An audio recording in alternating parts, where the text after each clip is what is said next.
Je m'appelle Amber Sullivan et, à 28 ans, je ne m'attendais pas à me retrouver en conflit avec ma propre famille. Ayant grandi comme l'enfant oublié du milieu, j'étais habituée aux déceptions, mais cette fois-ci, c'était différent. Lorsque j'ai découvert que ma famille avait planifié de somptueuses vacances à Hawaï sans moi, j'ai passé des mois à économiser chaque centime de mon travail d'infirmière. C'est alors qu'est arrivé le coup dévastateur. J'ai demandé à mon père, « Tu as annulé mon voyage, ». Tu n'as jamais été invité, m'a-t-il répondu en riant cruellement. Ces paroles m'ont brisé, mais ce que j'ai fait ensuite a tout changé.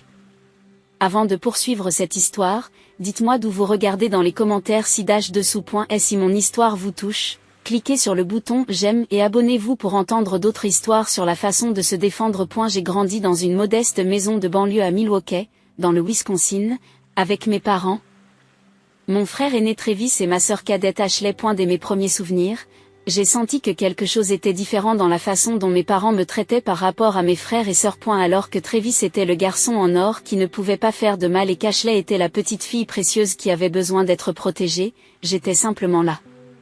L'enfant oublié du milieu qui semblait se fondre dans l'arrière-plan de nos portraits de famille. Ma chambre d'enfant était la plus petite de la maison, cachée au bout du couloir. Alors que Travis disposait des dernières consoles de jeux et que la chambre d'Ashley était décorée comme une suite de princesses, la mienne restait sobre, avec des meubles d'occasion. Je me disais que ce n'était pas grave, que les choses matérielles n'étaient pas importantes, mais au fond de moi, je savais que la différence entre nos chambres reflétait quelque chose de plus profond. Et la tendance à être négligée est devenue plus claire au fil des ans. Lorsque j'ai eu 8 ans, mes parents ont complètement oublié mon anniversaire. Je me suis assise à la table du petit déjeuner, attendant un signe de reconnaissance, mais tout le monde s'est empressé de vaquer à ses occupations matinales sans un mot. Au dîner, j'ai finalement trouvé le courage de le leur rappeler. Ma mère a sursauté, portant la main à sa bouche, tandis que mon père s'est contenté de hausser les épaules et de dire « On t'offrira quelque chose le week-end prochain ». La même année, Travis a eu droit à une fête de 3 jours pour son anniversaire, tandis qu'Ashley a fait appel à un organisateur professionnel pour le sien. Les résultats scolaires ont encore accentué la disparité. Lorsque je ramenais des A à la maison en 6e, mon bulletin restait sur le comptoir de la cuisine pendant des jours sans commentaire. Lorsque Travis n'a obtenu qu'un seul B+ sur son bulletin, mes parents l'ont invité à un dîner spécial pour le consoler de sa déception. Lorsqu'Ashley a eu du mal en mathématiques mais a réussi à obtenir un C, ils l'ont félicité pendant des semaines pour sa persévérance. Les photos de famille racontaient leur propre histoire. Dans notre salon, les murs étaient couverts de photos encadrées des matchs de football de Travis et des récitals de danse d'Ashley. Ma victoire à l'Expo Science, bien qu'elle ait obtenu la première place au niveau de l'État, m'a valu un petit cadre, rangé sur une étagère derrière des vases décoratifs. Parfois, je le repositionnais juste pour voir si quelqu'un le remarquait. Cela n'a jamais été le cas. Pendant ces années, les vacances en famille étaient rares mais révélatrices. Lorsque nous voyagions, je me retrouvais souvent seule à la piscine de l'hôtel pendant que mes parents assistaient au tournoi de Travis ou au spectacle d'Ashley. Je suis devenue autonome par nécessité, apprenant à apprécier ma propre compagnie et à me lier d'amitié avec d'autres enfants qui semblaient eux aussi à la dérive. À 16 ans, j'avais accepté ma place dans la hiérarchie familiale. Je me suis concentrée sur l'école, sachant que l'éducation était ma voie vers l'indépendance. Pendant que mes parents payaient les visites de Travis dans des universités prestigieuses et commençaient à économiser pour la future académie de danse d'Ashley, je recherchais des bourses d'études et travaillais à temps partiel dans une pharmacie locale, économisant chaque dollar que je pouvais. À 18 ans, j'ai déménagé pour suivre des études d'infirmière à Chicago. Mes parents semblaient presque soulagés d'avoir un enfant de moins à s'occuper. Ils ont aidé Travis à s'installer dans son dortoir avec une nouvelle télévision portable et suffisamment d'argent de poche pour tenir tout le semestre. Mon départ a consisté à emprunter la camionnette d'un voisin et à demander à mon meilleur ami Jordan de m'aider à déménager mes quelques affaires. Mes parents étaient trop occupés ce week-end-là par le concours de danse d'Ashley. L'école d'infirmière était brutalement difficile sans le soutien de la famille. Je travaillais de nuit dans une supérette, j'étudiais pendant les pauses et je me nourrissais de nouilles ramen et de café. Pendant ce temps, Travis a abandonné l'université au bout de 2 ans, mais il a continué à recevoir une aide financière pour se trouver lui-même. Ashley a fréquenté une école d'art privée onéreuse où elle a changé 3 fois de spécialité. mes parents couvrant tous les frais sans se plaindre. Malgré tout, j'ai obtenu mon diplôme avec mention et j'ai décroché un poste d'infirmière pédiatrique au Chicago Memorial Hospital. Le jour où j'ai été embauchée, j'ai téléphoné à la maison pour annoncer la nouvelle. Ma mère m'a dit « C'est bien, ma chérie », avant de changer rapidement de sujet pour parler de la dernière performance d'Ashley.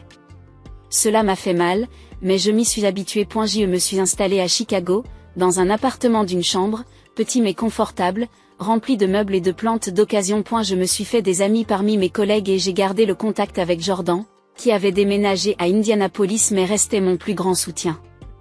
J'ai eu des rendez-vous occasionnels, mais j'ai eu du mal à faire suffisamment confiance aux gens pour les laisser s'approcher de moi. Des années de dynamique familiale m'avaient appris que l'amour était conditionnel, basé sur des critères mystérieux que je ne parvenais jamais à satisfaire. Au fil des ans, j'ai maintenu le contact avec ma famille malgré la douleur.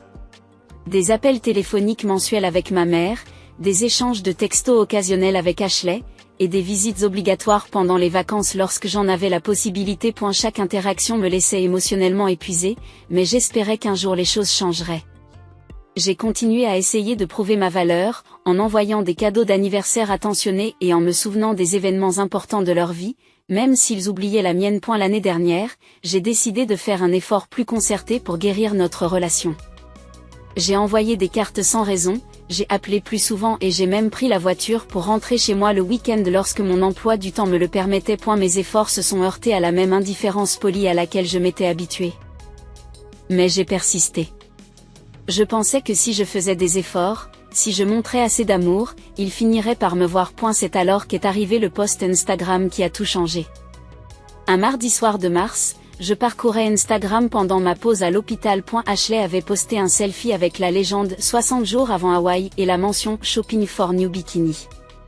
Aujourd'hui, numéro des vacances en famille, numéro d'Hawaï, j'ai hâte de m'échapper. J'ai fixé le téléphone, mon café devenant froid à côté de moi. Hawaï. Des vacances en famille, pourquoi personne ne m'en a parlé? Ma première pensée a été qu'ils avaient peut-être oublié de m'inviter, comme cela s'était déjà produit lors de petites réunions de famille dans le passé. J'ai rapidement tapé un commentaire. Ça a l'air génial. Je n'étais pas au courant de ce voyage. Donne-moi les détails. Ashley a répondu presque immédiatement par un vague « Oh ». C'est en préparation depuis un moment. Parlant à papa et maman. Quelque chose dans sa réponse m'a semblé bizarre, mais je l'ai mis de côté. Des vacances en famille à Hawaï semblaient incroyables, surtout après l'hiver éreintant que nous avions passé à Chicago. Je n'avais pas pris de vraies vacances depuis 3 ans, trop occupée à établir ma carrière et à rembourser mes prêts étudiants. L'idée de plage chaude et de moments en famille me remplissait d'une excitation inattendue. Ce soir-là, j'ai fait le point sur mes finances. J'avais économisé pour un nouveau canapé, mais cela pouvait attendre. Entre mes économies régulières et la petite prime que j'avais reçue pour avoir travaillé pendant les vacances, je pouvais me permettre le voyage si je faisais attention. J'ai immédiatement commencé à faire des recherches sur Hawaï, restant éveillée jusqu'à 2 heures du matin, à chercher des activités à Maui, dont j'avais compris qu'il s'agissait de leur destination d'après les posts ultérieurs d'Ashley. Le lendemain matin, j'ai demandé un congé, expliquant à mon supérieur que des vacances en famille avaient été planifiées.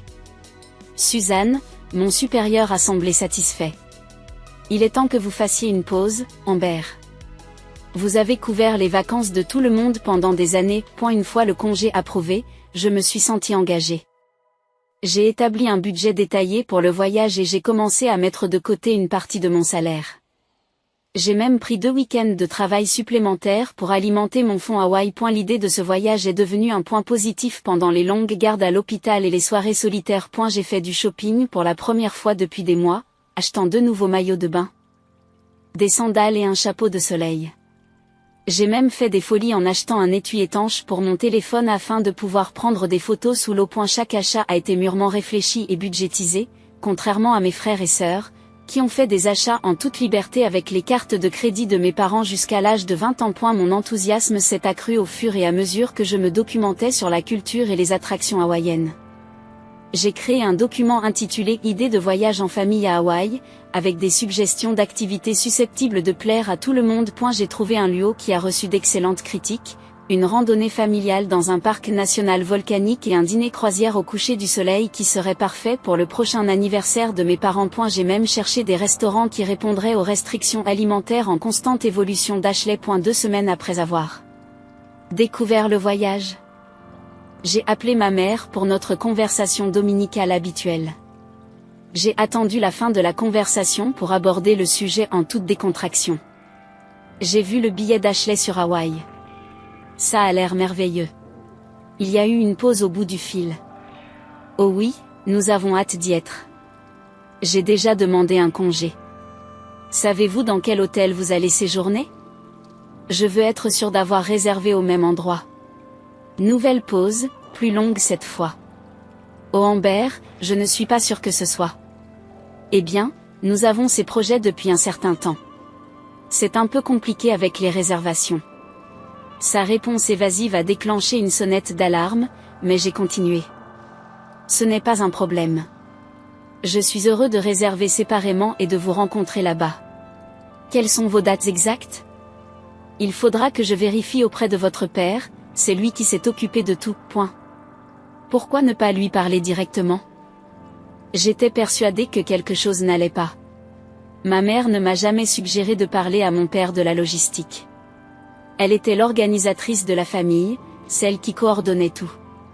J'ai accepté de l'appeler, un nœud se formant dans mon estomac. J'ai attendu le lendemain soir pour appeler mon père, en répétant ce que j'allais dire.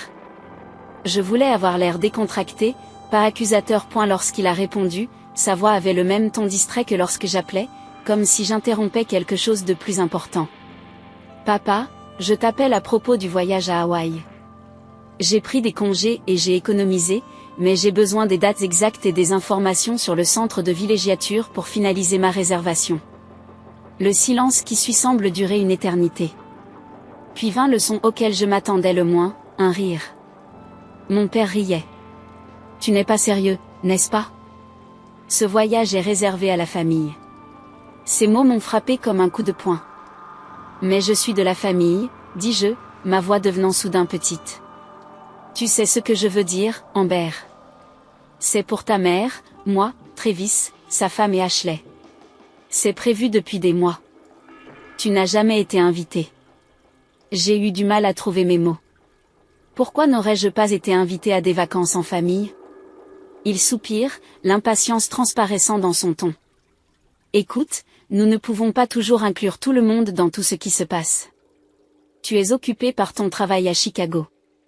Tu as ta propre vie là-bas. Ce voyage est pour les membres de la famille qui sont réellement impliqués dans notre vie quotidienne. J'ai essayé de m'impliquer. Je proteste, dis-je, détestant la qualité suppliante de ma voix. J'appelle, je rends visite chaque fois que je le peux. Ce n'est pas pareil, et tu le sais. Travis et Ashley font des efforts. Tu es parti. Je suis parti à l'université. Tout comme Travis. C'est différent, dit-il d'un air dédaigneux. Quoi qu'il en soit, les dispositions sont prises. 5 personnes, 5 billets, le centre de villégiature est réservé, tout est payé. Je pourrais payer mon propre billet, ai-je proposé désespérément. J'ai économisé. Son rire est revenu, plus cruel cette fois. Ce n'est pas la question, Amber. Ce voyage n'est pas une question d'argent. C'est une question de famille, et franchement, tu ne fais plus vraiment partie de cette famille depuis des années. La conversation s'est terminée peu de temps après, mon père estimant que mes sentiments blessés étaient exagérés. Je me suis assise dans mon appartement, le téléphone toujours à la main, les larmes coulant sur mon visage. Toute cette excitation, tous ces préparatifs, toutes ces économies, tous ces achats. Tout cela pour rien. Pire que rien. Tout cela avait abouti à ce moment de clarté cristalline dans leurs yeux. Je ne faisais pas vraiment partie de la famille. Alors que le choc commençait à s'estomper, une autre émotion a fait surface à travers la blessure, la colère, une colère blanche, chaude et inconnue qui a fait trembler mes mains. Pour la première fois de ma vie, je n'ai pas immédiatement accepté leur exclusion. A eu lieu de cela, j'ai commencé à réfléchir à la manière dont je pourrais leur faire comprendre exactement ce que je ressentais lorsque j'étais exclu. Après avoir raccroché avec mon père, je me suis effondrée sur mon canapé, le téléphone serré dans ma main tremblante. Les larmes sont arrivées par vagues, alternant entre des ruisseaux silencieux et des sanglots déchirants qui me laissaient à bout de souffle. Et la cruauté de son rire résonnait dans mon esprit, ponctuant la finalité de ses mots. Tu n'as jamais été invité. 28 années de refus similaires ont défilé dans mon esprit. La fois où ils ont oublié de me dire que le dîner de Thanksgiving avait été déplacé chez ma tante, me laissant arriver dans une maison vide. La fête de remise des diplômes qu'ils ont organisée pour Travis avec la famille élargie, alors que mon diplôme universitaire ne justifiait qu'un dîner rapide dans un restaurant de chaîne, le Noël où mon cadeau était encore dans le sac du magasin, alors que les cadeaux de mes frères et sœurs étaient joliment emballés. J'ai appelé Jordan, à peine cohérente à travers mes larmes. Elle a répondu dès la deuxième sonnerie, immédiatement inquiète. Ils partent à Hawaï, ai-je étouffé. Tous. Sans moi. Ils n'ont jamais prévu de m'inclure. Quoi? La voix de Jordan s'élève, incrédule. J'ai raconté la conversation avec mon père, son rire, son rejet de ma place dans la famille. C'est vraiment n'importe quoi, Amber, dit Jordan, la voix serrée par la colère en mon nom. Tu dois les confronter tous. Il ne s'agit plus d'une simple étourderie, mais d'une exclusion délibérée. C'est une exclusion délibérée. À quoi cela servirait-il? J'ai demandé, l'épuisement s'infiltrant dans mes os. Ils m'ont clairement fait comprendre ma position. Le but est de se défendre. Vous méritez mieux que ce traitement. Nous avons parlé pendant plus d'une heure. L'indignation de Jordan a progressivement fait naître mon propre sentiment d'injustice. Lorsque nous avons raccroché, le choc initial s'était dissipé, laissant un sentiment de vide dans ma poitrine. Cette nuit-là, la profondeur m'a échappé. Je suis resté éveillé, fixant le plafond, repensant non seulement à la conversation avec mon père, mais aussi à d'innombrables interactions tout au long de ma vie. Vers 3 heures du matin, j'ai pris mon ordinateur portable et j'ai commencé à plonger dans les médias sociaux. Ce que j'avais toujours évité auparavant. J'ai trouvé des photos d'un voyage en Floride datant d'il y a 2 ans, tous les 4 posant sur une plage. J'avais appelé chez moi ce week-end-là et ma mère m'avait dit qu'il passait un week-end tranquille à la maison. Il y a eu un voyage de ski au Colorado l'hiver dernier, au cours duquel on m'a dit que tout le monde était trop occupé pour parler au téléphone. D'innombrables dîners au restaurant, des escapades de week-end et des célébrations, tout cela sans moi, tout cela m'a été délibérément caché. À l'aube, j'ai découvert quelque chose d'encore plus blessant. Dans un message de groupe auquel Ashley m'avait accidentellement inclus il y a plusieurs mois, j'ai fait défiler l'écran et j'ai trouvé des messages sur l'organisation du voyage à Hawaï. Travis avait demandé, et Amber, ce à quoi mon père avait répondu, elle ne s'attend pas à être invitée, elle ne se plaint jamais. Mon frère avait pourtant pensé à moi, brièvement. Mais avait accepté mon exclusion parce que je ne me plains jamais. Et la stratégie d'acceptation silencieuse que j'avais adoptée tout au long de ma vie, consistant à ne pas faire de vagues, n'avait fait que les conforter dans l'idée que m'exclure était acceptable. Une idée dangereuse commença à germer dans mon esprit. J'y faisais les 100 pas dans mon petit appartement, alternant entre le rejet de cette idée comme étant mesquine et son acceptation comme étant justifiée. J'avais toujours été la bonne fille, celle qui ne causait jamais de problème, qui acceptait toutes les marques d'attention qu'on lui offrait. Où cela m'avait-il mené? Je me souviens avoir aidé mon père à réserver des billets d'avion pour un voyage d'affaires à Noël dernier, alors que je lui rendais visite à la maison. Il avait eu du mal avec le site web de la compagnie aérienne et je l'avais patiemment accompagné tout au long de la procédure. Et elle avait utilisé le même mot de passe que pour tout le reste. Travis Ashley 2000, une combinaison des noms de mes frères et sœurs et de leur année de naissance. Je l'avais remarqué à l'époque, mais je n'avais rien dit sur l'omission évidente de mon nom. Les doigts tremblants, j'ouvris à nouveau mon ordinateur portable et me rendis sur le site de la compagnie aérienne. J'ai hésité devant l'écran de connexion, ma conscience luttant contre ma douleur. Est-ce que j'envisageais vraiment de le faire? Je n'avais jamais fait quoi que ce soit d'un peu vengeur dans ma vie. J'étais la personne qui s'excusait lorsque d'autres me heurtaient, qui laissait les gens couper la file d'attente, qui remplaçait ses collègues même lorsque cela ne lui convenait pas. Mais quelque chose s'était brisé en moi lors de cet appel téléphonique avec mon père. Toute une vie passée à être négligée, oubliée et maintenant délibérément exclue avait finalement atteint un point de rupture. J'ai tapé l'adresse électronique de mon père et le mot de passe. À ma grande surprise, cela a fonctionné immédiatement. Les voilà. 5 billets aller-retour en première classe pour Maui, départ le 15 mai. Mes parents, Travis et sa femme Laura, et Ashley. Et la confirmation montrait qu'ils avaient été réservés il y a 3 mois, bien avant que je ne découvre que le voyage avait lieu. Mon doigt est passé sur le bouton « Gérer la réservation ». J'ai vu que le coût total s'élevait à 12 340 $ pour les 5 billets. Une dépense extravagante que mon père, soucieux de son budget, avait jugé utile pour tout le monde, sauf pour moi. J'ai fermé l'ordinateur portable sans rien faire, j'avais besoin de temps pour réfléchir. J'ai effectué mon service à l'hôpital dans le brouillard, évitant de justesse 2 erreurs de médication à cause de ma distraction. Mon superviseur l'a remarqué et m'a demandé si tout allait bien. J'ai mis cela sur le compte d'un mal de tête et j'ai promis d'être plus prudente. Ce soir-là, j'ai appelé ma mère sous prétexte de lui demander une vieille recette de famille. À eu cours de notre conversation, elle m'a dit qu'ils avaient hâte de partir, mais n'a jamais mentionné le voyage à Hawaï ni mon exclusion. Cette omission délibérée a renforcé ma détermination. J'ai réglé mon réveil à 3 heures du matin, heure à laquelle je savais que tous les membres de ma famille dormiraient. J'aurais des heures devant moi avant que quelqu'un ne s'aperçoive de ce que j'avais fait. Alors que je sombrais dans un sommeil agité, je sentis un calme étrange remplacer la douleur et la colère. Pour une fois dans ma vie, j'allais faire connaître ma présence par mon absence. Mon alarme m'a réveillée à 3 heures du matin. Pendant un moment, je suis restée désorientée dans l'obscurité de ma chambre, les événements des derniers jours me revenant en mémoire. J'ai attrapé mon téléphone pour le faire taire, puis je me suis levée, balançant mes jambes sur le côté du lit. C'était le moment de prendre une décision. J'ai marché sans bruit jusqu'à mon salon, comme si quelqu'un pouvait m'entendre, même si je vivais seule. Mon ordinateur portable était posé sur la table basse, là où je l'avais laissé, fermé mais en attente. Je me suis d'abord fait une tasse de thé, pour me donner le temps de réfléchir. Allais-je vraiment faire cela ? Étais-je prête à en assumer les conséquences ? Le temps s'est levé de ma tasse lorsque j'ai ouvert l'ordinateur portable, la lumière bleue étendue dans mon appartement sombre. J'ai navigué à nouveau sur le site de la compagnie aérienne, mon cœur battant si fort que je pouvais l'entendre dans mes oreilles. J'ai saisi l'adresse électronique de mon père et le mot de passe Travis Ashley 2000- et j'ai retenu mon souffle. Cela fonctionnait toujours. Et la réservation est apparue immédiatement à l'écran. J'ai donné des billets de première classe pour Maui. La date de départ n'étant plus qu'à 3 semaines.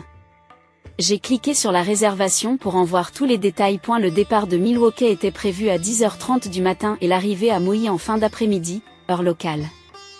Le vol de retour était prévu 8 jours plus tard. Le coût total s'affichait dans le coin de l'écran, 12 340 $. J'ai fait défiler les informations sur les passagers: Richard Sullivan, Margaret Sullivan, Travis Sullivan, Laura Sullivan, Ashley Sullivan, une unité familiale parfaite. Pas de place pour Amber Sullivan, l'enfant oublié du milieu. J'ai fait des captures d'écran de tous les détails de la réservation, une sorte de preuve de mon exclusion. J'ai ensuite navigué jusqu'à la section de gestion des réservations et j'ai trouvé l'option permettant d'annuler la réservation. Un avertissement est apparu: êtes-vous sûr de vouloir annuler cette réservation ? Cette action ne peut être annulée. Mon doigt a survolé le bouton. À ce moment-là, je pouvais choisir d'être la personne la plus forte, d'accepter une fois de plus que ma famille ne m'appréciait pas autant que je l'appréciais. Je pouvais fermer l'ordinateur portable, retourner au lit et continuer ma vie de fille perpétuellement exclue. Le choix sûr, le choix attendu. Cependant, je pouvais pour une fois leur faire ressentir une fraction de la déception et de l'exclusion que j'avais ressentie toute ma vie. J'ai pensé au rire de mon père lorsque j'ai demandé à les rejoindre. Tu n'as jamais été invité. La cruauté occasionnelle me piquait encore. J'ai cliqué sur oui, annuler la réservation. Un écran de traitement est apparu, puis une confirmation: votre réservation a été annulée. Un remboursement sera effectué sur la base du mode de paiement original dans un délai de 7 à 10 jours ouvrables. Un calme étrange m'a envahi. Je m'attendais à ressentir du triomphe ou de la satisfaction. Mais au lieu de cela, je me suis sentie étrangement détachée, comme si je regardais quelqu'un d'autre faire cette action. Je savais que l'argent serait remboursé sur la carte de crédit de mon père, de sorte qu'il ne perdait pas les fonds, juste le voyage tel qu'il l'avait planifié. Mais je n'avais pas fini. Je me suis souvenu que mon père avait mentionné qu'ils avaient réservé des chambres au Grand Wailea Resort. Sur un coup de tête, j'ai essayé les mêmes identifiants de connexion sur le site de l'hôtel. Encore une fois, c'est un succès. J'ai trouvé leur réservation pour des suites communicantes avec vue sur l'océan pour 8 nuits, pour un coût total d'un peu plus de 11 000 $. Sans me laisser le temps de réfléchir, j'ai également annulé cette réservation. Enfin, j'ai cherché à réserver une voiture de location. J'ai essayé les 3 principales compagnies avant de trouver leur réservation chez Hertz, un SUV de luxe pour la durée de leur séjour. 2000 $ de plus. Annulé. En moins de 30 minutes, j'avais démantelé l'ensemble des vacances qu'ils avaient passé des mois à préparer, des vacances qu'ils m'avaient délibérément cachées, des vacances qui symbolisaient mon exclusion de la famille. Je me suis déconnecté de tous les comptes, j'ai effacé l'historique de mon navigateur et j'ai éteint mon ordinateur portable. Il était 3h45 du matin. Mon thé s'était refroidi, il n'avait pas été touché. J'ai porté la tasse jusqu'à la cuisine, je l'ai versée dans l'évier et je suis retourné au lit. Le sommeil n'est pas venu. Je suis resté éveillé, alternant entre la justification et la panique. Que avais-je fait ? Y aurait-il des conséquences juridiques ? Cela allait-il enfin rompre le lien ténu que j'avais encore avec ma famille ? Qu'importait s'il n'avait jamais voulu de moi de toute façon, à 6h30. J'ai renoncé à dormir et je me suis préparé pour mon service à l'hôpital. J'ai mis mon téléphone en mode silencieux avant de partir, n'étant pas prête à affronter les retombées qui ne manqueraient pas de se produire une fois qu'ils auraient découvert ce que j'avais fait. Ce jour-là, je me suis concentrée sur mes patients pédiatriques, trouvant du réconfort dans le fait de prendre soin des autres alors que mon propre état émotionnel était si perturbé. Vérifier les signes vitaux, administrer des médicaments, réconforter les parents anxieux, la routine familière était réconfortante. Zach, 7 ans, avec sa jambe cassée, m'a fait rire avec ses histoires compliquées. Mia, 14 ans, qui se remettait d'une appendicite, m'a demandé de l'aider à faire ses devoirs de mathématiques. Ella, 4 ans, qui se bat contre la leucémie, voulait que je lui lise son livre préféré pour la 100e fois. Ces enfants et leurs besoins m'ont servi de point d'ancrage dans la tempête qui, je le savais, se préparait. Mon téléphone, silencieux mais visible dans ma poche, a commencé à s'allumer vers 11h du matin. Des textos, des appels, des messages vocaux, tous de membres de la famille. Je les ai tous ignorés, me concentrant plutôt sur Tiny Lucas, qui avait besoin de son traitement respiratoire. Le chaos que j'avais déclenché devait attendre la fin de mon service. Ma garde s'est terminée à 3h, et j'ai finalement regardé mon téléphone dans le vestiaire. 27 appels manqués et 43 SMS. Mon père avait appelé 15 fois à lui seul. J'ai écouté son premier message vocal, la main tremblante. « Amber, qu'est-ce que tu as fait ? La compagnie aérienne vient d'appeler pour confirmer notre annulation. Toutes nos réservations ont disparu. Rappelle-moi immédiatement. » Sa voix était un rugissement de colère, exactement comme je m'y attendais. Le message suivant, laissé 1 heure plus tard, était encore plus menaçant. « Si vous ne me rappelez pas dans l'heure qui suit, il y aura de graves conséquences. Avez-vous la moindre idée de l'argent que vous nous avez fait perdre ? Les vols coûtent presque le double du prix pour une nouvelle réservation. C'est du vol. » Les messages de ma mère étaient pleins de larmes, exprimant le choc que sa fille raisonnable puisse faire quelque chose d'aussi vindicatif et puéril. Ashley avait envoyé une série de jurons suivis de « merci de tout gâcher », comme d'habitude. Travis, étonnamment, n'avait envoyé qu'un seul message, « il faut qu'on parle ». Ce n'est pas la bonne solution. Je suis rentrée chez moi, hébétée. Sans savoir ce que je devais faire. Une partie de moi voulait appeler et s'excuser pour essayer d'expliquer la blessure qui m'avait poussée à une action aussi extrême. Une autre partie voulait rester ferme pour les forcer à reconnaître à quel point leur traitement m'avait affecté. Je venais de déverrouiller la porte de mon appartement lorsque mon téléphone a de nouveau sonné. C'était mon père. J'ai pris une grande inspiration et j'ai répondu. « Amber Sullivan, tu as exactement 5 secondes pour t'expliquer, » a-t-il aboyé sans préambule. « Je pense que tu sais pourquoi je l'ai fait, » ai-je répondu, surprise par la fermeté de ma voix. « Parce que tu es jaloux. Parce que tu es rancunier. Parce que tu es déterminé à tout gâcher pour les autres si tu n'as pas ce que tu veux. Parce que je suis aussi ta fille, virgule. » Ai-je dit à voix basse. Et ça fait mal d'être exclu. Encore une fois. Tu nous as coûté des milliers de dollars et tu as gâché des vacances que nous avions planifiées depuis des mois. En quoi cela te rend-il autre chose qu'égoïste ? Vous récupérez l'argent. Le remboursement est déjà en cours. Les prix ont grimpé en flèche. Nous ne pouvons pas réserver à nouveau au même tarif. Je suis désolé, ai-je dit, et je l'étais en partie. Mais peut-être que maintenant vous comprenez ce que l'on ressent quand quelque chose que l'on attendait avec impatience nous est soudainement enlevé. Il a explosé, me traitant de noms que je n'avais jamais entendus de sa part auparavant. J'ai tenu le téléphone loin de mon oreille, laissant sa rage m'envahir sans la pénétrer. Lorsqu'il s'est enfin arrêté pour reprendre son souffle, j'ai repris la parole. J'ai été exclue toute ma vie. Papa. Ce voyage a été la goutte d'eau qui a fait déborder le vase. C'est ridicule. Tu as toujours été inclus. Cite-moi un seul voyage familial auquel j'ai participé au cours des 10 dernières années. Son silence est révélateur. Tu ne peux pas, n'est-ce pas? Parce qu'il n'y en a pas eu. Je vois les photos, tu sais. La Floride, le Colorado, New York. Toujours vous quatre, parfois avec la femme de Travis. Jamais moi. Tu as déménagé, dit-il sur la défensive. Travis aussi, mais il est toujours invité, point. C'est différent. Pourquoi? Explique-moi pourquoi c'est différent. Il n'a pas pu ou voulu répondre directement. Au lieu de cela, ta mère est dévastée. Elle a pleuré toute la journée. La tactique de la culpabilité qui avait fonctionné sur moi un nombre incalculable de fois auparavant. Mais pas aujourd'hui. Je suis désolée qu'elle soit bouleversée. Moi aussi. Je suis bouleversée chaque fois que je découvre un autre événement familial auquel je n'ai pas participé. Cette conversation est inutile, dit-il finalement. Nous discuterons de ce qui se passera ensuite quand nous nous verrons, point. Qu'est-ce que ça veut dire? Ça veut dire qu'on va à Chicago demain. Nous allons régler cela en personne.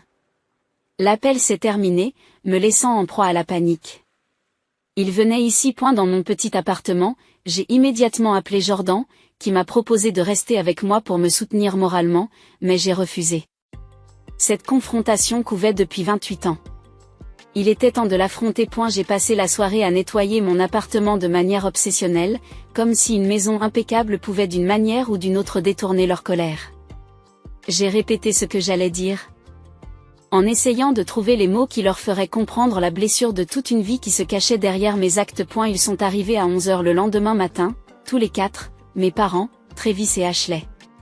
Ils avaient laissé Laura, la femme de Travis, à la maison, estimant peut-être qu'il ne devait y avoir que la famille proche. Je les ai fait entrer et je suis restée nerveusement près de ma porte ouverte pendant qu'ils montaient les escaliers. Mon père est entré le premier, le visage rouge d'une fureur à peine contenue. Ma mère a suivi, les yeux gonflés par les pleurs. Travis avait l'air mal à l'aise, tandis qu'Ashley me lançait un regard ouvertement hostile. « Entrez, s'il vous plaît », dis-je formellement, comme s'il s'agissait d'étrangers. À bien des égards, c'était le cas. Ils entrèrent dans mon salon, mon père et Ashley s'assirent sur le canapé, ma mère prit le fauteuil et Travis choisit de se tenir debout près de la fenêtre. Je restai également debout, me sentant étrangement comme si j'étais en procès. « Explique-toi », demanda mon père sans préambule. Je pris une profonde inspiration. Je pense que mes actes ont été assez clairs. Le fait d'avoir été exclu des vacances familiales m'avait profondément blessé. Alors tu as décidé de tout gâcher pour tout le monde, s'est emporté Ashley. J'ai décidé de te faire comprendre ce que l'on ressent quand on est exclu, ai-je corrigé. D'avoir quelque chose que l'on attend avec impatience et qui nous est soudainement enlevé. Ce n'est pas du tout la même chose, a protesté ma mère. On ne t'a pas enlevé quelque chose parce que tu n'as jamais fait partie des plans. Ces paroles, même si elles ne se voulaient pas cruelles, étaient plus profondes que n'importe quoi d'autre. Elles venaient de confirmer exactement ce que j'avais ressenti. Je n'ai jamais fait partie de leur plan, je n'ai jamais été considérée, je n'ai jamais été incluse. C'est exactement ce que je veux dire, virgule. Ai-je déclaré à voix basse. Je ne fais jamais partie des plans. Je ne suis jamais prise en compte. Avez-vous la moindre idée de ce que l'on ressent? De savoir que votre famille décide activement de vous exclure? Tu dramatises, a répondu mon père. Nous ne t'excluons pas. Vraiment? Je me suis dirigée vers mon ordinateur portable et l'ai ouvert, tournant l'écran pour leur montrer. Ce sont des captures d'écran d'événements familiaux auxquels je n'ai pas été invitée ces 5 dernières années. Thanksgiving chez tante Judith, la célébration de la promotion de Travis, l'ouverture de la galerie d'Ashley, le voyage en Floride, les vacances de ski dans le Colorado, Noël il y a 2 ans quand tu m'as dit que tout le monde était trop malade pour recevoir des visiteurs, mais que tu as réussi à inviter 20 personnes à dîner d'après les photos qu'oncle Rob a postées. Il fixe l'écran en silence. Tu as espionné nos réseaux sociaux, demanda Ashley, trouvant le détail le moins pertinent sur lequel se concentrer. J'ai vu les preuves de mon exclusion, ai-je corrigé, et j'ai essayé de comprendre pourquoi ma propre famille ne veut pas de moi. Ce n'est pas juste, protesta faiblement ma mère. Nous t'avons toujours aimé. L'amour n'est pas qu'un sentiment, maman. C'est une action. C'est l'inclusion. C'est de la considération. C'est quand la dernière fois que l'un d'entre vous m'a posé des questions sur ma vie? Mon travail, mes amis, mes rêves. Quand m'avez-vous rendu visite ici pour la dernière fois? Le silence est accablant. Vous n'avez jamais vu mon appartement avant aujourd'hui, n'est-ce pas? Je vis ici depuis 3 ans. Travis se déplaça mal à l'aise. Peut-être avons-nous été irréfléchis, admit-il, le premier aveu de l'un d'entre eux. Mon père lui lança un regard de trahison. Tu ne commences pas? Elle a saboté nos vacances en famille par dépit. Elle a accédé à mes comptes privés sans permission. C'est pratiquement illégal. C'est vrai? J'ai demandé calmement. Tu m'as donné ton mot de passe à Noël dernier. Je n'ai rien piraté. Tu savais très bien que tu n'étais pas autorisé à annuler nos réservations. Et tu savais très bien à quel point cela me ferait mal d'être le seul membre de la famille exclu du voyage. Ashley se leva brusquement. Cela ne nous mène nulle part. La vraie question est de savoir ce que tu vas faire pour arranger les choses. Nous avons perdu des milliers de dollars à cause de vous. Je l'ai regardé fixement. Je ne vais pas arranger les choses. L'argent sera remboursé sur la carte de crédit de papa. Si tu veux faire une nouvelle réservation, c'est à toi de voir. Espèce de salope égoïste, crache-t-elle. Ashley, souffle ma mère. Non. Maman. Elle a besoin de l'entendre. Elle a toujours été jalouse de moi et de Travis. Elle a toujours joué la victime. La pauvre Amber est si négligée, si maltraitée, c'est pathétique. Ces mots ont frappé fort, mais j'ai refusé de le montrer. C'est vraiment comme ça que tu me vois? Jalouse et pathétique? Comment appellerais-tu cela autrement? Demanda mon père, en faisant un geste autour de lui, comme si ma vie entière n'était qu'une déception. J'appelle ça se défendre enfin après une vie passée à être traité comme un pis-aller. Si tu te sentais comme ça, tu aurais dû dire quelque chose, a dit ma mère. Cela aurait-il fait une différence? M'aurais-tu incluse dans le voyage à Hawaï si je te l'avais demandé directement? Le silence m'a donné ma réponse. C'est ce que je pensais. Vous m'avez fait comprendre très clairement où je me situais dans cette famille. Je ne vais pas m'excuser de te faire enfin ressentir une fraction de l'exclusion que j'ai ressentie toute ma vie. Mon père s'est levé brusquement. C'est ridicule. Nous partons. Ne t'attends pas à avoir de nos nouvelles de sitôt. Ma mère protesta faiblement, mais se leva également. Non, Margaret. Elle a fait son choix. Si elle veut se couper de cette famille, qu'il en soit ainsi. Je n'ai pas pu m'empêcher de rire, le son les a tous surpris. Me couper. Vous ne pouvez pas m'exclure plus que vous ne l'avez déjà fait. C'est le but. Ashley a pris son sac à main et s'est dirigée vers la porte. Aie une belle vie, Amber. Ne t'embête pas à revenir à la maison pour Noël. Travis s'est attardé après que mes parents aient suivi Ashley. Ce n'est pas bien, a-t-il dit à voix basse, rien de tout ça, point. Non, ça ne l'est pas. J'ai acquiescé. Ne sachant pas s'il parlait de mes actes ou de la façon dont il me traitait. Je leur parlerai, promit-il avant de partir à son tour. À un moment où la porte s'est refermée derrière eux, mes genoux ont lâché. Je m'effondrai sur le sol, les larmes coulant à flot pour la première fois depuis leur arrivée. La confrontation s'était déroulée exactement comme prévu et pas du tout comme je l'avais espéré. Il n'y avait eu aucun moment de prise de conscience de leur part, aucune reconnaissance de la douleur qu'ils avaient causée, aucune excuse ou promesse de mieux faire. Juste de la colère, des reproches, finalement, un rejet. Un coup frappé à la porte m'a fait sursauter. Pendant un instant, j'ai pensé que l'un d'entre eux était peut-être revenu pour se réconcilier. Au lieu de cela, j'ai ouvert la porte et j'ai trouvé ma voisine, Madame Chen, qui avait l'air préoccupée. J'ai entendu des cris, dit-elle. Tu vas bien, ma chérie? J'ai essuyé mes larmes. Un drame familial, virgule. Ai-je expliqué faiblement. Elle a hoché la tête en connaissance de cause.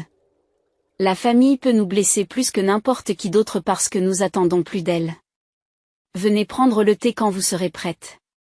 Parfois, un point de vue extérieur est utile. Je l'ai remercié et j'ai fermé la porte, touché par la gentillesse d'une quasi-étrangère alors que ma propre famille avait fait preuve de si peu.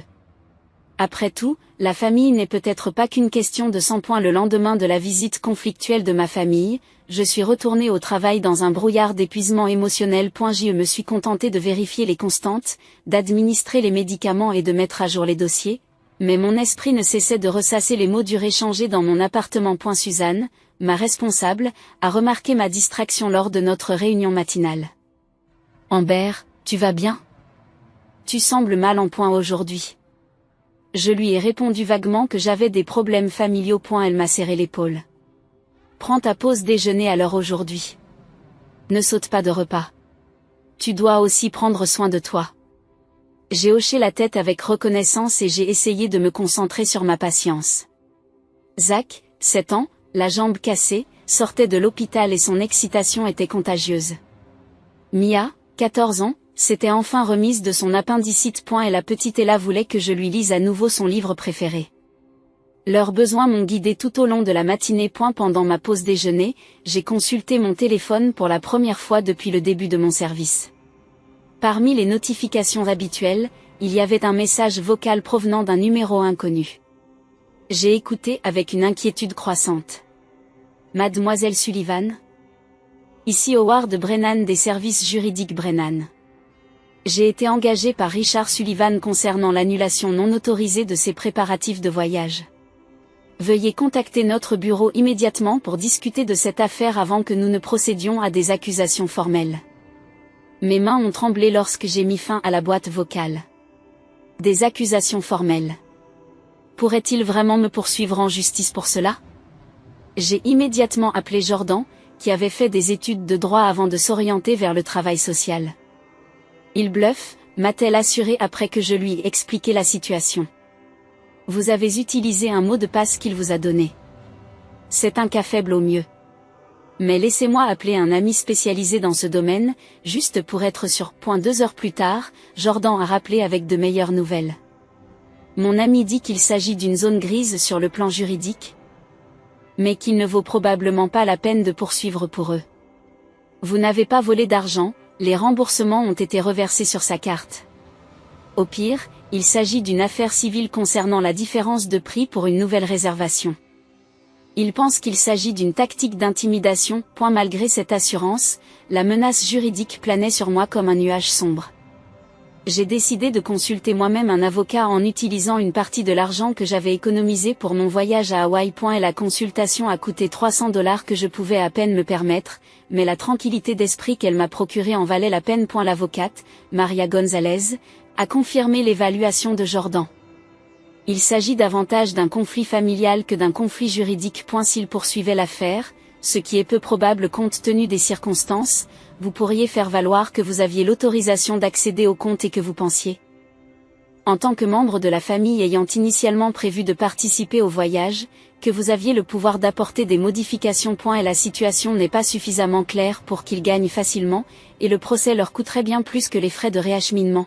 Alors que les préoccupations juridiques s'estompaient, les retombées émotionnelles s'intensifiaient. Mon père avait apparemment contacté la famille élargie pour lui faire part de sa version des faits. Mon téléphone a commencé à se remplir de messages de tantes, d'oncles et de cousins, la plupart exprimant leur déception face à mon comportement vindicatif. Tante Judith, la sœur de ma mère, a laissé un message vocal particulièrement blessant. J'ai toujours pensé que tu étais la plus raisonnable, Amber, pour penser que tu ferais quelque chose d'aussi enfantin et destructeur. Ta pauvre mère est hors d'elle. Tu dois t'excuser avant que cette rupture ne devienne permanente. L'oncle Steve, le frère de mon père, a envoyé un texte qui disait simplement « Ce n'est pas comme ça que nous t'avons appris à résoudre les conflits. » Profondément déçu. Ce récit unilatéral était frustrant, mais pas surprenant. Et ma famille avait toujours contrôlé l'histoire en me considérant comme invisible ou problématique, selon ce qui l'arrangeait. C'est alors qu'est arrivé un message inattendu de ma grand-mère, la mère de mon père, qui avait toujours semblé remarquer que je n'étais pas prise en compte. Amber, ma chérie, je ne sais pas exactement ce qui s'est passé, mais je sais qu'il y a toujours deux côtés à chaque histoire. Appelle-moi quand tu seras prête à parler. Je t'aime. Son message m'a fait couler de nouvelles larmes. Au moins, quelqu'un était prêt à entendre mon point de vue. Et la surprise suivante est venue de tante Carole, la sœur cadette de ma mère, qui avait toujours été une brebis galeuse. Elle a appelé directement, sans laisser de message. Lorsque j'ai répondu, elle m'a dit: alors, tu leur as finalement tenu tête, sans préambule. Tu as entendu? Richard s'assure que tout le monde entend sa version. Mais j'ai observé la façon dont ils te traitent depuis des années. Il est temps que tu leur répondes. Son soutien était comme un radeau de sauvetage dans une mer déchaînée. Ils me font passer pour le méchant, ai-je dit. Bien sûr que c'est le cas. Les gens qui s'accommodent du statu quo ne veulent jamais qu'on le remette en question. Écoute, j'ai vécu quelque chose de similaire avec ta mère quand nous étions plus jeunes. Elle était toujours la fille parfaite, et j'étais le fauteur de troubles. Et il m'a fallu des années pour comprendre que je n'étais pas le problème. Nous avons parlé pendant près d'une heure, tante Carole racontant sa propre exclusion des événements familiaux et la libération qu'elle a finalement trouvée en créant des limites. Au début, ça fait très mal, reconnaît-elle. Mais ça va mieux. Vous construisez votre propre famille de choix. À la fin de la semaine, j'ai découvert que mes parents et Ashley m'avaient bloqué sur les réseaux sociaux. Travis ne m'avait toujours pas bloqué, mais n'avait pas non plus répondu à mon message demandant comment tout le monde allait. Grâce à des connexions mutuelles, j'ai vu de vagues messages d'Ashley sur les personnes toxiques et la trahison, sans mention directe de moi. Le mardi suivant, mon supérieur m'a convoqué dans son bureau. Je craignais que quelqu'un ne se soit plaint de mes performances, qui, il est vrai, avaient souffert de mon état émotionnel. Amber, j'ai remarqué que vous aviez des difficultés, m'a dit Suzanne, directement mais gentiment. Ce qui se passe dans votre vie personnelle affecte votre travail. Tu as toujours été l'une de nos infirmières les plus fiables, mais tu as fait 3 erreurs de documentation rien que cette semaine. J'ai hoché la tête, honteuse. J'ai hoché la tête, honteuse. Je suis confrontée à des problèmes familiaux difficiles. C'est bien ce que je pensais. Écoutez, nous avons un programme d'aide aux employés qui comprend des services de conseil. 6 séances sont entièrement prises en charge. J'aimerais que vous envisagiez de l'utiliser. Dans des circonstances normales, j'aurais poliment refusé, l'assurant que je pouvais gérer les choses par moi-même, mais les événements des dernières semaines m'avaient montré ce qu'il en coûte de porter silencieusement des fardeaux. Je pense que ce serait utile, ai-je admis. Merci. 2 jours plus tard, j'étais assise en face du docteur Patel, un thérapeute au regard bienveillant et aux manières directes que j'ai tout de suite appréciées. Dites-moi ce qui vous amène ici, m'a-t-elle demandé. Je me suis mise à raconter toute mon histoire, pas seulement le voyage à Hawaï et ses conséquences, mais aussi toute une vie passée à me sentir exclue, négligée et dévalorisée. Le docteur Patel m'a écouté attentivement, posant parfois des questions de clarification, mais me laissant surtout m'épancher. Ce que vous décrivez ressemble à une dynamique familiale dans laquelle on vous a attribué le rôle de l'enfant oublié, a-t-elle dit lorsque j'ai fini par être à court de mots. C'est en fait assez courant dans les systèmes familiaux, en particulier ceux qui présentent des schémas narcissiques. Narcissique, ai-je demandé.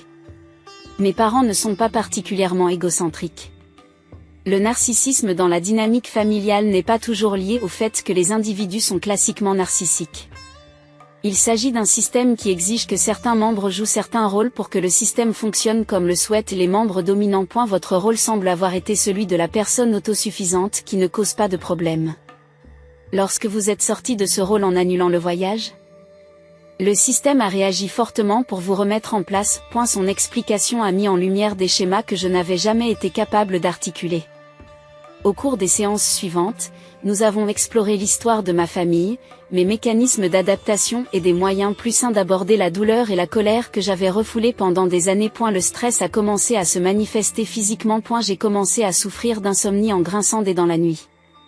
À tel point que je me suis fissuré une molaire. Les maux de tête dus à la tension sont devenus quotidiens. Mon appétit a diminué et j'ai perdu 5 kilos en 2 semaines. Après une période de travail particulièrement difficile où j'ai failli m'évanouir sous l'effet conjugué du stress et d'une mauvaise alimentation, Suzanne m'a suggéré de prendre un court congé. Pendant une semaine seulement, elle m'a dit, repose-toi. Concentre-toi sur ta santé. Les enfants seront toujours là quand tu reviendras. J'ai accepté à contre-cœur. Cette semaine de congé était à la fois nécessaire et terrifiante. Nécessaire pour mon rétablissement physique et mental, terrifiante parce qu'elle m'a laissé seule avec mes pensées et la question imminente de savoir à quoi ressembleraient mes relations familiales à l'avenir. Pendant cette période, le docteur Patel m'a suggéré d'essayer de tenir un journal comme outil thérapeutique.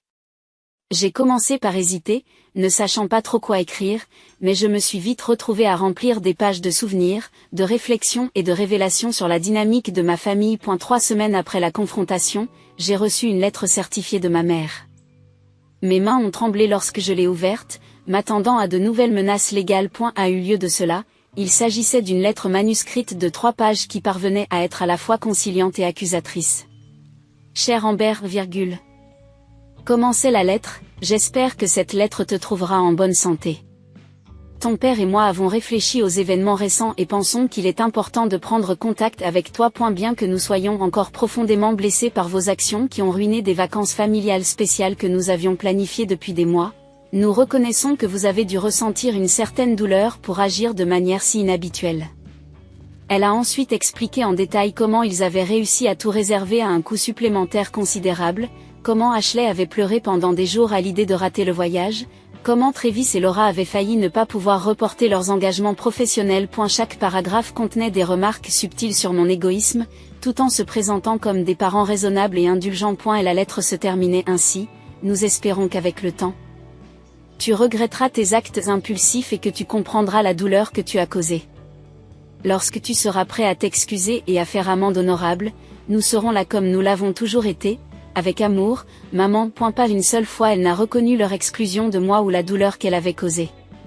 Pas une seule fois elle ne s'est demandé pourquoi j'avais pu me sentir poussée à une action aussi extrême après une vie entière d'acceptation. Cette lettre était un véritable chef-d'œuvre de manipulation, qui m'a fait me demander si je n'avais pas réagi de manière excessive après tout. J'ai fait part de cette lettre au docteur Patel lors de la séance suivante. C'est en fait très utile pour notre travail ensemble, m'a-t-elle dit. Elle illustre exactement la dynamique dont nous avons discuté. Remarquez comment vos sentiments et vos expériences sont minimisés alors que ceux des autres sont centrés. Remarquez que l'amour conditionnel n'est offert qu'à condition que vous vous excusiez et que vous fassiez amende honorable. Il ne s'agit pas d'une lettre de réconciliation. C'est une tentative de reprendre le contrôle. Avec ces conseils, j'ai rédigé une réponse. Non pas des excuses, mais une explication claire et calme de mon point de vue et de mes limites pour l'avenir. Je l'ai écrite et réécrite pendant plusieurs jours, en trouvant un équilibre entre l'honnêteté de ma blessure et la responsabilité de mes actes. J'ai écrit, chers parents, je vous remercie pour votre lettre. Je comprends que mes actions provoquent des perturbations et des dépenses supplémentaires, et je suis désolée pour cette conséquence spécifique. Cependant, je ne peux pas m'excuser et je ne m'excuserai pas de m'être enfin opposée à une vie d'exclusion et de rejet. Le voyage à Hawaï n'était pas un incident isolé, mais le point de rupture après des années de négligence et d'oubli. Lorsque mon père s'est moqué de moi parce que j'avais supposé que je participerais aux vacances familiales, quelque chose s'est brisé en moi. C'était la confirmation la plus claire qu'à vos yeux, je ne faisais pas vraiment partie de cette famille. Je ne demande pas un traitement spécial, mais simplement la même considération, la même inclusion et le même amour que Travis et Ashley reçoivent automatiquement. Jusqu'à ce que vous puissiez reconnaître ce modèle d'exclusion et vous engager à le changer. Je dois prendre du recul par rapport à notre relation pour mon propre bien-être. Je reste ouverte à une conversation honnête lorsque vous serez prêt à entendre mon expérience sans la rejeter. Avec amour, Amber. J'ai envoyé la lettre par courrier certifié, en m'assurant qu'il la recevrait mais sans attendre de réponse. Il ne s'agissait plus de les faire changer d'avis. Il s'agissait de défendre ma vérité et d'établir des limites que j'aurais dû fixer il y a des années. Aucune réponse ne m'est parvenue. Le silence a été à la fois douloureux et clarifiant. 3 mois se sont écoulés depuis que j'ai annulé les vacances de ma famille à Hawaï. 3 mois de thérapie, de journal des émotions difficiles et de guérison progressive. Les saisons étaient passées du printemps à l'été, et j'avais changé moi aussi. J'avais encore des sentiments mitigés quant à la façon dont j'avais géré la situation. La méthode avait été impulsive et peut-être extrême, mais le besoin sous-jacent de me défendre enfin était légitime. Le docteur Patel m'a aidé à comprendre que les réponses parfaites existent rarement dans les relations imparfaites. La guérison ne consiste pas à tout faire correctement, m'a-t-elle dit lors de l'une de nos séances. Il s'agit de tirer des leçons de chaque expérience et de faire des choix qui honorent votre valeur à l'avenir. Mes séances de thérapie hebdomadaire étaient devenues un point d'ancrage, m'aidant à traiter non seulement le conflit immédiat, mais aussi des décennies de blessures accumulées. J'ai appris à reconnaître les schémas de mes autres relations où je me dévalorisais, faisant toujours passer les besoins des autres avant les miens, n'attendant jamais une considération égale. J'ai commencé à construire ce que le docteur Patel a appelé ma famille choisie, des amis qui appréciaient ma présence, qui m'incluaient naturellement dans leurs projets, qui prenaient de mes nouvelles sans y être invité. Jordan est resté mon plus grand soutien. Venant d'Indianapolis pour un week-end et remplissant mon appartement de rire pour la première fois depuis des mois. Des collègues de travail qui n'étaient au départ que des connaissances amicales sont devenus de véritables amis à mesure que je m'autorisais à être plus authentique et plus vulnérable. Madame Chen, ma voisine âgée qui m'avait réconforté après la confrontation avec ma famille, m'a invité à prendre le thé, partageant régulièrement la sagesse de ses propres conflits familiaux des décennies plus tôt. Le sang de l'alliance est plus épais que l'eau de l'utérus, m'a-t-elle dit, expliquant que le sens originel de cette phrase souvent mal citée soulignait en fait que les liens choisis peuvent être plus forts que ceux dans lesquels nous sommes nés. Mes parents ont gardé le silence. Je n'avais pas eu de nouvelles d'eux depuis l'envoi de ma lettre de délimitation. Ashley est restée tout aussi distante. Travis, cependant, m'a surprise en m'envoyant un SMS le jour de mon anniversaire en juillet. Joyeux anniversaire, Amber. J'ai pensé à toi. J'espère que tu vas bien. Ce n'était pas grand-chose, mais c'était quelque chose. J'ai répondu par un simple merci, n'étant pas prête à me replonger dans la dynamique familiale, mais laissant la porte ouverte à une éventuelle communication future. 2 semaines plus tard, mon téléphone a sonné avec le numéro d'Ashley. Je l'ai regardé avec incrédulité avant de répondre prudemment. Bonjour, point. Sa voix était anormalement faible. Tu as une minute pour parler ? Oui, dis-je, me préparant à recevoir d'autres accusations. Nous sommes allés à Hawaï, dit-elle après une pause gênante. J'ai tout réservé. Je suis contente que tu aies pu y aller. Une autre pause. C'était bizarre. Comme s'il y avait un éléphant dans la pièce pendant tout ce temps. Maman n'arrêtait pas de pleurer pour des trucs bizarres. Papa était sur les nerfs. Travis et Laura échangeaient ses regards chaque fois que quelqu'un parlait de toi, ce qui n'arrivait pratiquement jamais, mais tu étais toujours là d'une certaine façon, tu sais. Je ne savais pas trop quoi répondre, alors j'ai écouté. J'ai réfléchi à ce que tu as dit, sur le fait d'être toujours exclu, et j'ai commencé à regarder de vieilles photos et d'autres choses, et... Je ne sais pas. Peut-être que tu n'as pas tout inventé. C'était la chose la plus proche d'une reconnaissance que j'avais reçue de la part de l'un d'entre eux. Je n'inventais rien, Ashley. C'est ma réalité depuis aussi longtemps que je me souvienne. Oui, et bien, Elle s'est raclé la gorge. Je ne dis pas que ce que tu as fait est bien. C'était quand même un coup foireux. Je sais que c'était extrême, ai-je concédé. Mais rien d'autre n'était jamais passé. Peut-être. Encore une longue pause. Maman et papa sont toujours très fâchés. Je m'en doutais. Ils finiront peut-être par changer d'avis, ou pas. Ils sont assez têtus. Oui, ils le sont. Quoi qu'il en soit, je voulais juste. Je ne sais pas vérifier si tu vas bien, je suppose. La conversation s'est terminée maladroitement, mais sans hostilité. Ce n'était pas une réconciliation, mais c'était une petite fissure dans le mur qui s'était formée entre nous. À l'approche du mois d'août, j'ai pris une décision qui m'a surpris moi-même. J'allais utiliser l'argent que j'avais économisé pour le voyage familial à Hawaï pour me rendre moi-même à Hawaï.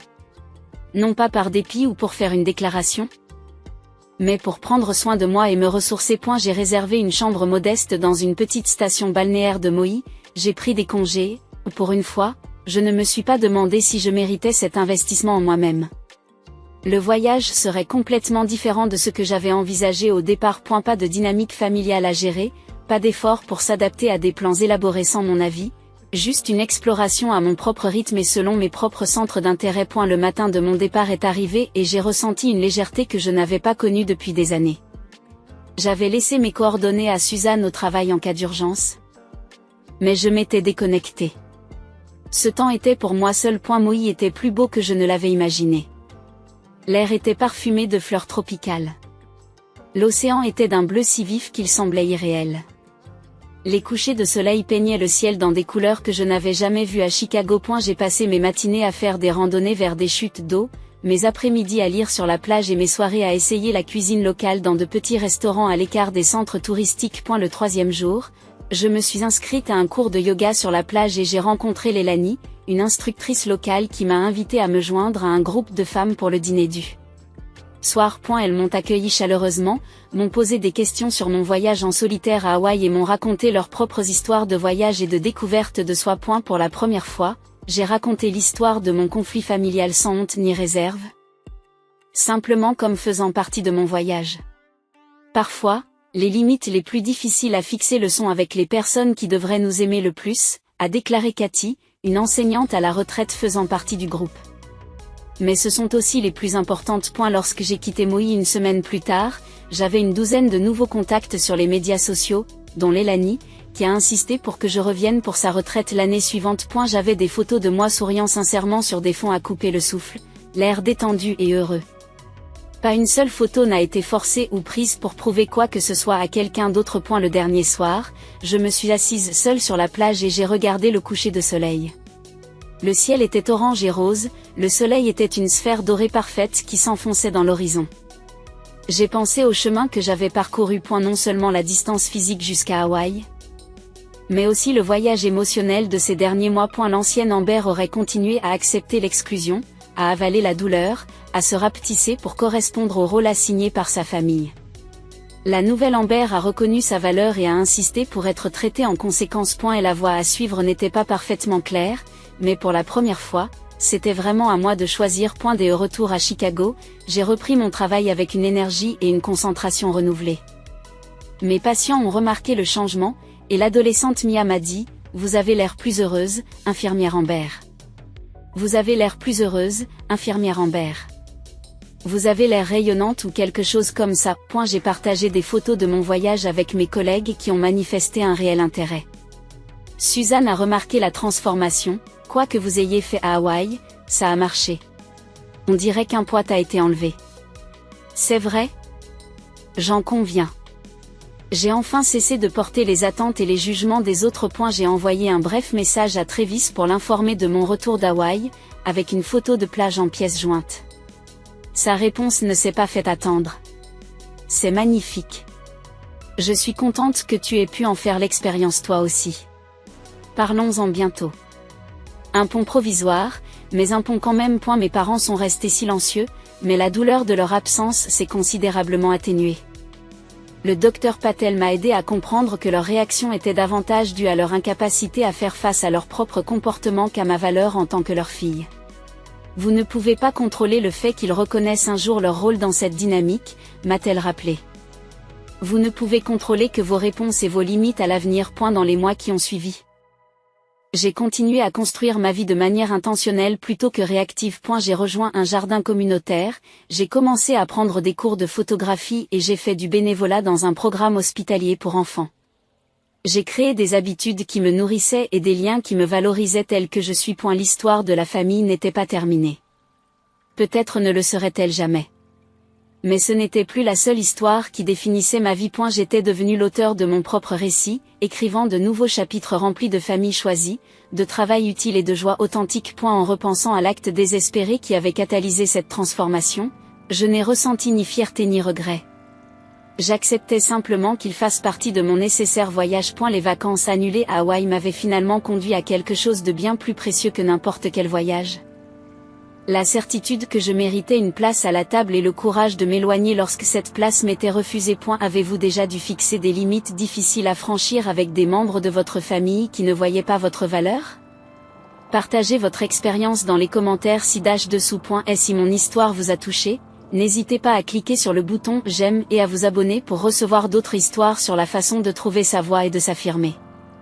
N'oubliez pas que la famille que nous choisissons est parfois plus nourrissante que celle dans laquelle nous sommes nés. Je vous remercie de m'avoir écouté et je vous souhaite d'avoir la force d'honorer votre valeur dans toutes les relations de votre vie.